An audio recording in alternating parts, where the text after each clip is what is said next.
This box, which came all the way from Poland, arrived at my apartment only a couple days ago, and I am so excited to unbox this thing for you guys.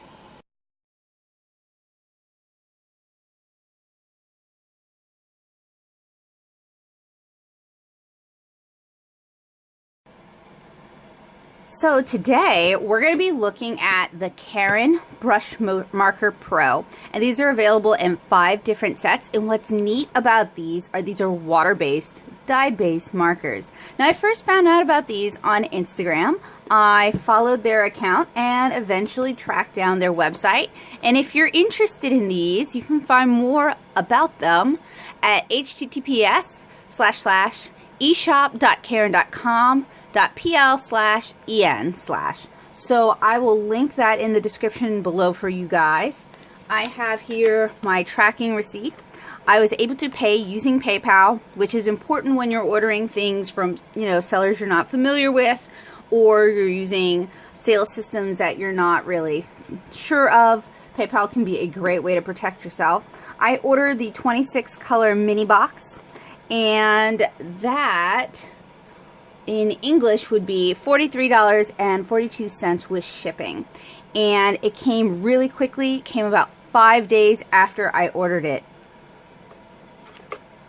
And what's kind of cool about these is you see they have like a really nice large brush pen, and they also really remind me of like fountain pens or rollerball pens where they have these sort of grills. I don't know if you guys can see that, fins inside. Now these are not refillable, I believe, but they have a fairly large ink capacity. And yeah, I do realize that you could get like, gosh, who offers a brush pin? I think Preppy offers a brush nib.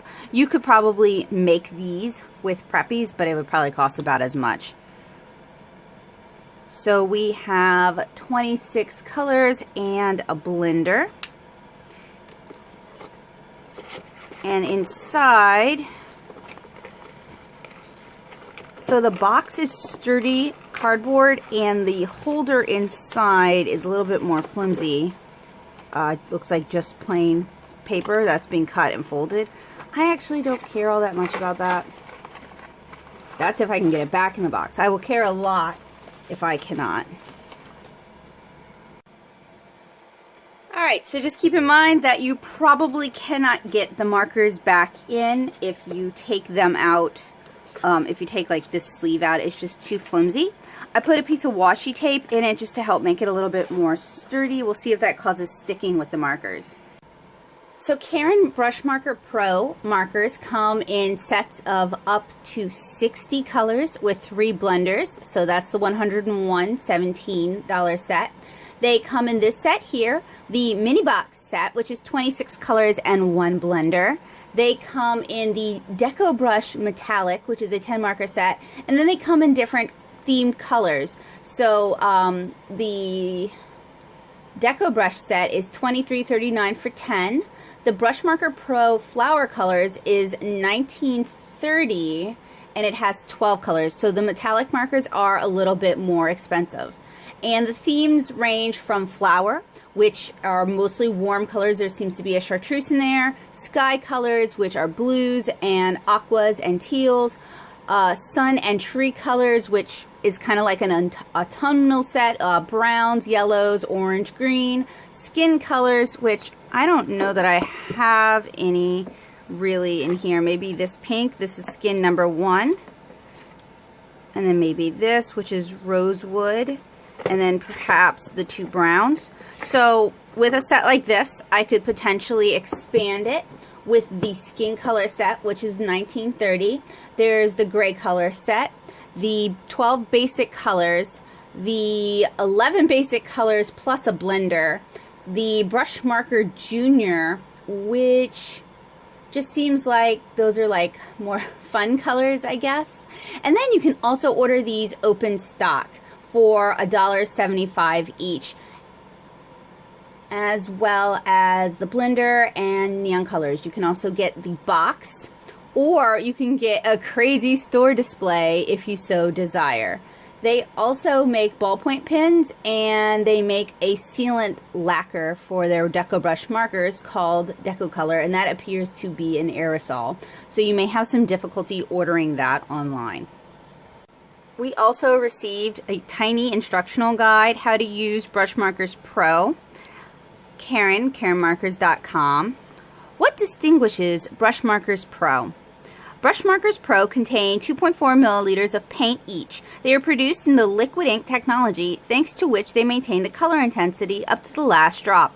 They are twice more efficient than traditional filter markers. In addition, they are equipped with a Japanese super durable and flexible nylon tip. Brushmarkers Pro contain intense non-toxic color paints, which are either dye-based or pigment-based. So the neon colors are apparently the pigment-based. Mixing colors, color brightening, and tonal transition. So it seems like these might handle a bit like the chameleon markers, which I still kind of need to go back into. So you can do tip-to-tip blending. You can do layering. And this is on plastic. So we use plastic as like a blending surface or a palette surface. Mix the colors with the blender until you get the desired color variation. Apply the new color on your work with the blender. And then marker to blender, and then blending out with the blender marker. How to store Brushmarkers Pro. Brushmarkers Pro should be stored capped and with the tip facing up. Do not keep Brushmarkers Pro exposed to intense sunlight or excessive temperatures. In case of air travel, make sure the markers are tightly closed. Do not use Brushmarkers Pro during the flight. If the tip dries out as a result of keeping the markers open for too long, the markers should be closed and put away with the tip directed downwards for about an hour.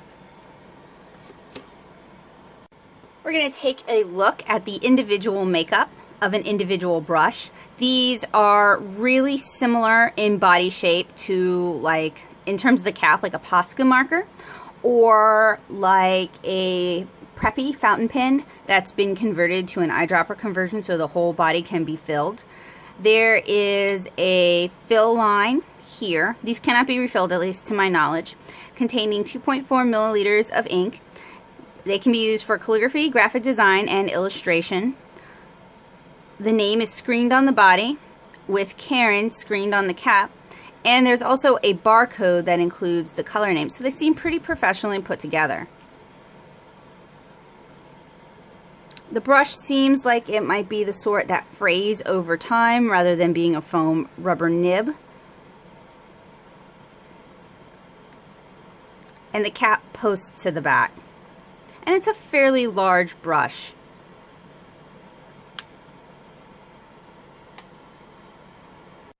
So I have a couple different papers that we can do our swatching on. I have Strathmore's Visual Journal watercolor paper. This is a cellulose-based watercolor paper, and typically cellulose papers play the nicest with water-based brush pens. I also have, I believe this is the smooth type of paper, like smooth Bristol, but this is a Strathmore Visual Art Journal as well, and I think it's the smooth Bristol. So we have a smooth surface, and then we have a textured, rougher surface, although neither are as textured as, say, pastel paper. So we're going to start with the smoothest one first.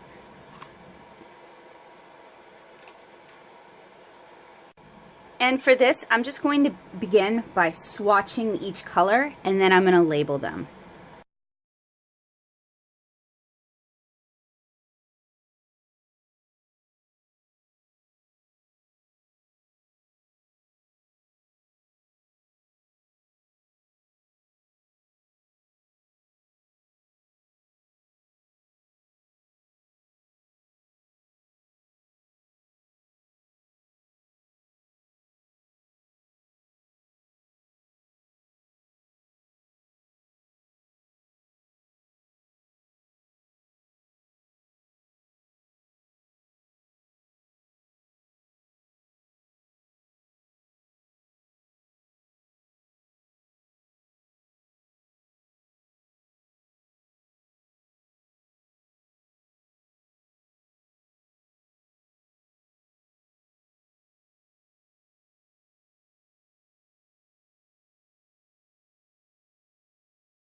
So I really enjoyed using these markers on this paper. I found the brush to be a bit stiff, but it had good juicy ink flow.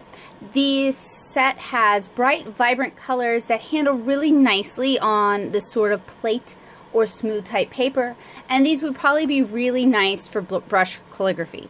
So the next thing I want to do is I want to test out their blender brush. Now, quite a few water-based marker companies offer blender brush options, like Tombow and Sakura Koi make blender brushes, and my theory is they're usually just water and a little bit of glycerin to kind of extend them. The cap is cool because it is a clear cap rather than an opaque cap, so you can see the spring mechanism, and the caps go on really securely with these. I also felt like we got a really nice color range with these markers. My only real complaint is I would like more skin tones, but I can always get more skin tones open stock. So speaking of a skin tone, I'm gonna just try doing blending method basic, where we apply our marker directly and then use the blender marker. Now, this sort of method can be bad because it makes the paper start to pill, and you can actually kind of see that. And these, I'm being very delicate, I'm being very light-handed, but water-based markers add water to the paper, which makes the paper more prone to being disrupted when you like go over it, when you layer it, etc. So you start to get pilling, which isn't a big deal at first, but it can really tear through your paper surface, and that's why a lot of people don't like water-based markers. Like, a lot of kids will complain about their Crayolas. Now, one of the solutions, sort of, is to allow each layer to dry before you apply the next layer, but for water-based markers to really blend the best, you kind of need to work with them wet into wet. And I'll do a demonstration where we're going to let the swatch dry and then blend it out. Alright, so our test has dried for the most part, and you can tell just by kind of using like the skin of your knuckle, and if it's still cool and damp, then obviously it's not dried yet. We're going to try blending it out with the blender marker, and surprisingly it kind of works, but it also still pills the paper. So another blending method they talk about is using a non-porous surface like glass or like a craft sheet, which is what I have down on my table. So we're going to put down some peach or skin tone, and then we're going to pick some up with the blender marker. And that actually seems like it works really well for like very subtle blending, and that really reminds me of how the chameleon marker, or one of the ways the chameleon markers works. Now, the third method of blending is tip to tip, and we don't have an infusion chamber, so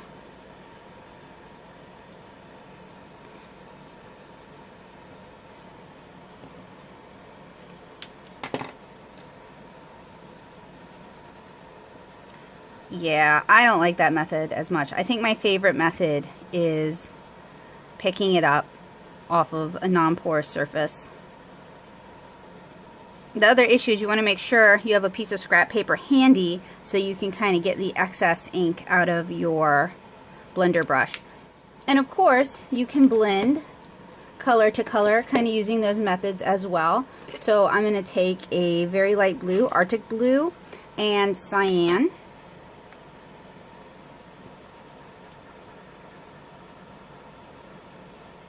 And this works particularly well on smooth or coated papers, so you might get some really nice blending effects on vellum or on tracing paper, etc.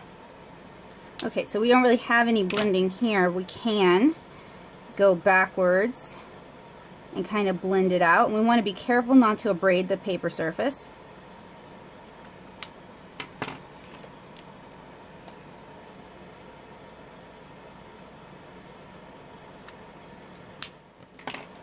So any water-based marker is not going to blend the same as alcohol markers. That's just not how they're designed to work. So my recommendation is don't buy these expecting them to work just like Copic markers or Blick Studio markers or whatever alcohol markers you're choosing to use, because there's definitely some major differences between any water-based marker and an alcohol marker. Water-based markers take longer to dry. They can abrade the paper surface, but they're non-toxic. They're not going to have strong fumes. So there's pros and cons for both. So the next thing I'm going to do is I'm going to re-swatch all of these colors and blend them out again.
Now, something that I noticed as I was doing these swatch tests is that, and I don't know if I can get it to show on camera, but I seem to be running through my blender marker fairly quickly.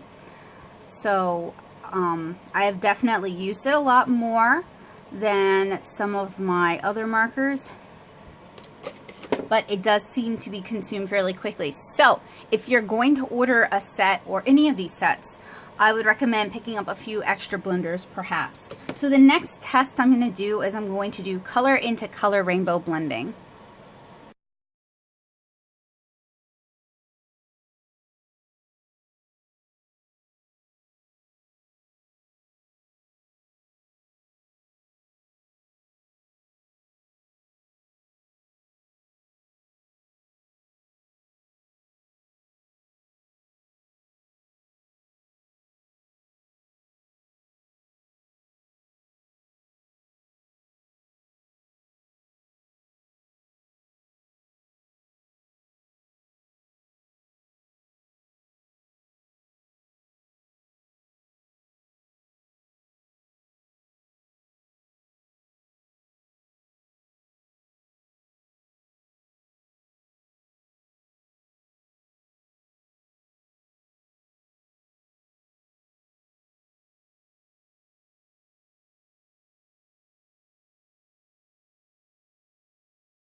Finally, on this paper, I'm going to test how well they blend out, and then I'm going to recreate all of these tests all over again on watercolor paper.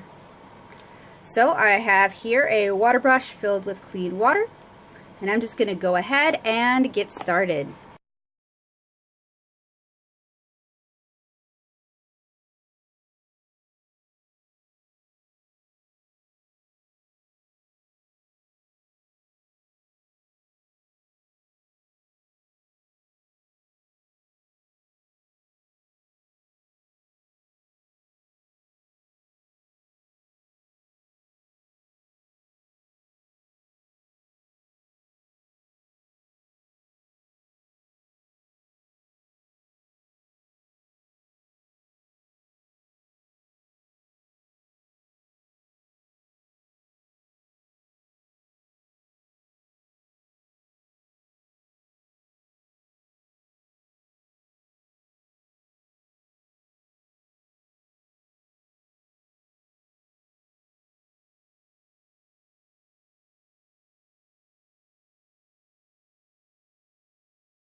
So some of these colors are more effectively blended out with water than others.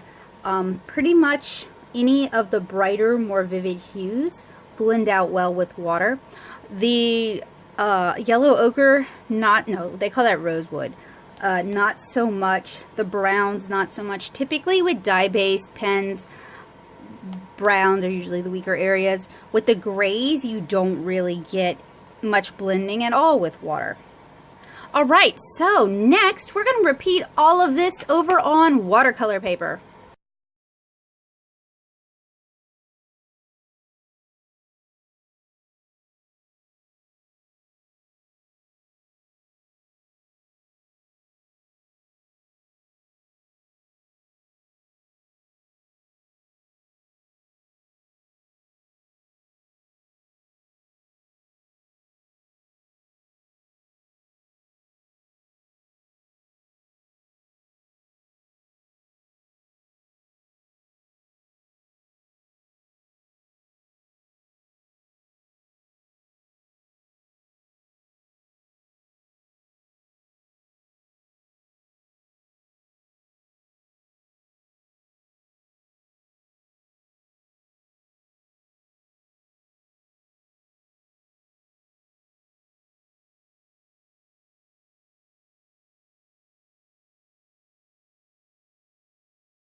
These markers seem to go down smooth and fairly juicy on the watercolor paper as well. They seem to stay a little juicy a little longer, so this could be a really good paper for blending. Let's give that a shot and find out how it handles.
So I found that the Karin markers blended a lot nicer on watercolor paper, and this is just inexpensive cellulose watercolor paper because it retains the moisture for a little bit longer. Now in some of these areas you will see some of the prior color. I didn't bother to blend my blender in between swatches, but, and I'll go ahead and pull our other set of swatches out for comparison. You can see that on the watercolor paper we're getting much smoother transitions, whereas on the smooth / plate paper there's definitely a much rougher transition. So if you want to use these markers, I would recommend a watercolor paper would be a good place to start. So next I'm going to try blending it out with just plain water.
The Karin markers also blend out really beautifully on watercolor paper using just a little bit of water.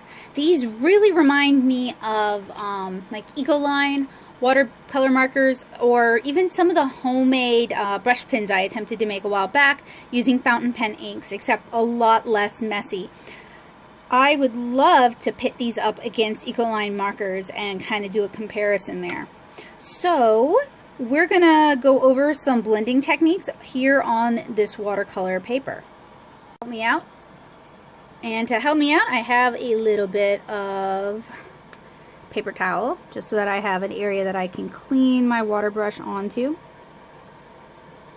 Now let's see, we covered 3 methods of blending in the prior video, right? We talked about blender to marker, picking up color from an impermeable surface, and then blending on the page itself.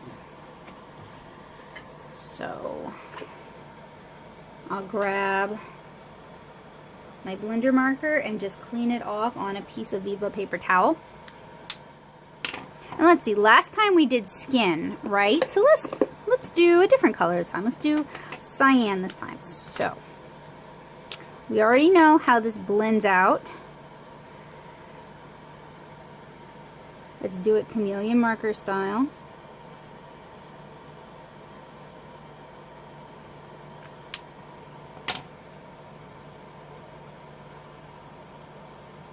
It blends out really nice on this paper.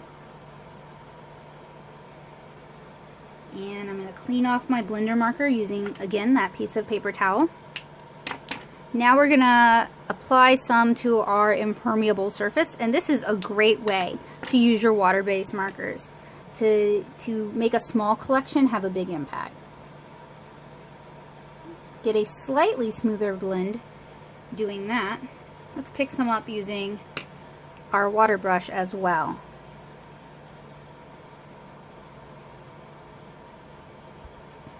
So these are really pretty dye-based colors. Okay, so next we need to do the rainbow review.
Of all the colors in the set, the grays are the ones that typically cause the most pilling and are the hardest to blend. You get a cool gray, a warm gray, and a neutral gray in this set. and they're all the same tone, gray number 3. So we have finished the rainbow blend test. As you guys can see, it's not a perfect blend. There are some areas that work better than others, but I think it works better on the watercolor paper than it did on the sort of smooth surface paper. So the next thing I want to test is the ability to layer, which is something that not all water-based markers have. So we're going to start, and we are getting some streaking even though it is working fairly wet into wet. Going to give that a chance to dry. I'm going to go and do the same thing here on the watercolor paper. Because it holds on to the moisture a little bit longer, it's not quite as streaky, but streaking is still a little bit of a concern.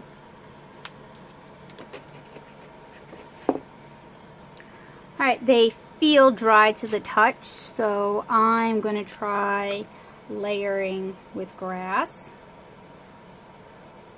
And what it seems to do on the smooth is it does seem to, at least for now, blend out some of those streaks. And it definitely goes down even nicer on the watercolor paper. Then I'm going to grab gold.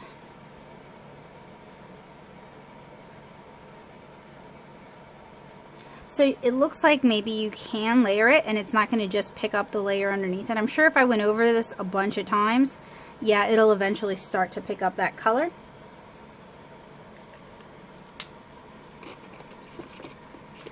And then we're going to grab magenta, and in the areas where it's still wet, it starts to feather out a little bit.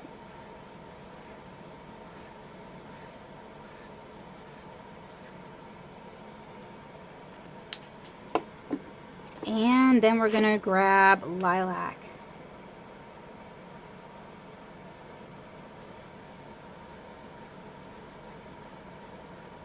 It's a little more prone to blending and spreading on the watercolor paper. You get a little bit of a sharper image on the, sorry, I don't know what it's doing. You get a little bit of a sharper image on the smooth surface paper, but you can do some layering on either. And finally, I'll grab orange red.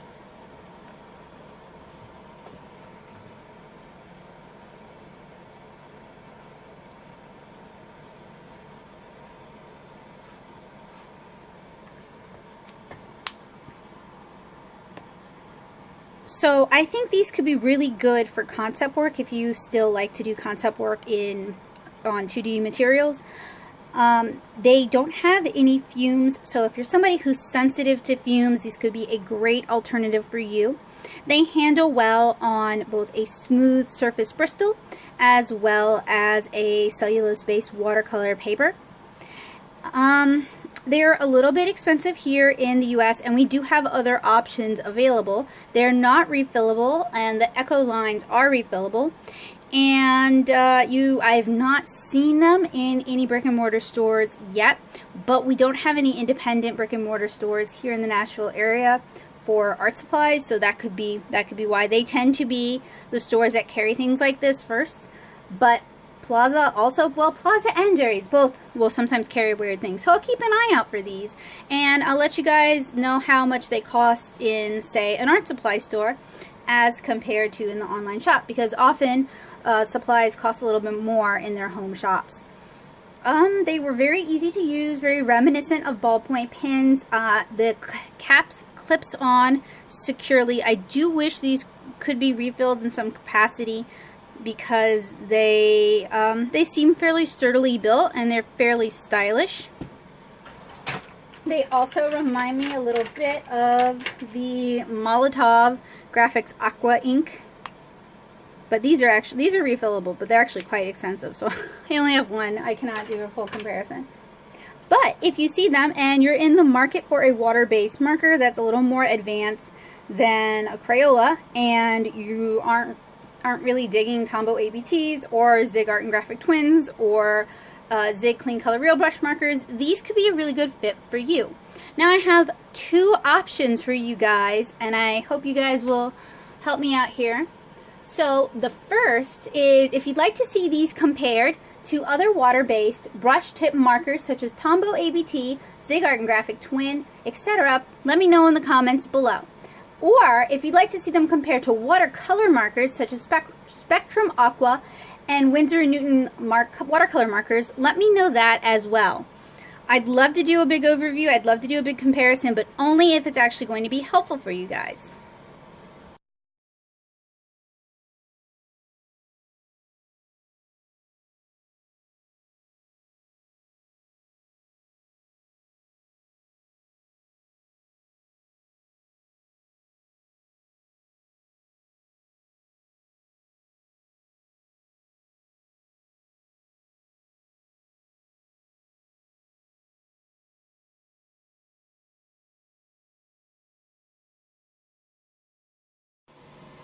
So thank you guys so much for hanging out with me today. I hope this unboxing swatch was helpful, useful, and informative for you. I do plan on doing at least one field test, possibly multiple field tests in the future, so keep an eye out for those. As always, art supplies like this are purchased out of pocket using funds from convention sales as well as funds from my Patreon. So if you enjoy what I do and you'd like to help me continue, you enjoy seeing weird art supplies that aren't being sent out for review to every single YouTuber out there, consider joining my art nerd community over at patreon.com/natosoup. Not only will you get early access to many of my videos, you help me continue to chase down weird and wonderful art supplies, open up your horizons to something that might be a little bit different. I would love to explore more art supplies from around the world, and I don't know. I can think of lots of good reasons for you to back my Patreon, like backer exclusive videos, like where I compare Winsor & Newton to Cotman to Reeves, or where I compare St. Petersburg White Knights to Yarka St. Petersburg to Yarka student grade watercolors, or the fact that you get early access to my watercolor webcomic as chapters are released, or you get access to my library of zines and mini comics at no charge to you. Or you get access to my library of Photoshop and Clip Studio Paint resources, such as watercolor paper scans, splotches, and more.